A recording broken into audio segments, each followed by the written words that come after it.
Hei, tässä jaksossa pääset tsekkaamaan mun kanssa Pariisin kisa-altaan. Elikkä tässä näette, kun lähdetään katsoa koko allasta mun kanssa. Elikkä lähdetään tästä Verra-altaalta.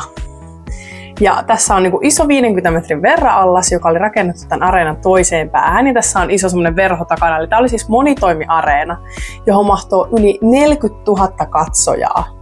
Ja siis Taylor Swift on esiintynyt tällä areenalla, joten se kertoo aika isosta areenasta.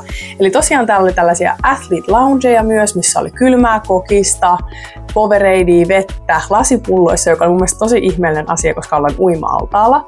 Mutta täältä sitten päästiin katsomaan tänne kohti tätä isoa areenaa, eli täällä näkyy, että on ihan kattohyllylle asti. Mun mielestä Nokia-areenalle mahtuu noin 12 000 henkilöä. Niin voit miettiä, että koko 17 000 oli tuolla noin, ja tää allas oli tosi hyvä, eli nämä siis rakentaa aina yleensä arvokisoihin tällaisen eri altaan. Eli tää on ihan vaan, ne poistaa tämän altaan tämän jälkeen, sitä ei ole enää olemassa sen jälkeen. Eli tästä oli hirveä haloo siitä, että kuinka hidasta allas voi olla, koska yleensä altaat on noin 2 metriä 85 senttiä oli Tokiossa, mutta tää oli vain 2 metriä ja olisiko tää ollut 10 senttiä tai noin 2 metrin allas. Eli mitä syvempi se allas on, niin sitä enemmän siinä on tietysti sitä vesimassaa, ja kun uimarit ui täältä, niin niiltähän lähtee aaltoja tänne pohjaan päin sekä sitten tietysti taaksepäin.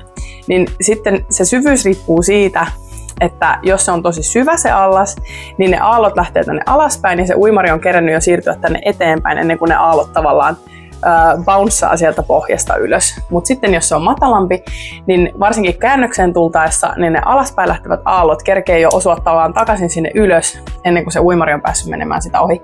Niin tästä on siis kyse silloin, kun puhutaan, että onko tämä nyt hidas allas, onko tämä nopea allas, onko tämä syvä vai matala. Eli jos et sitä tiennyt.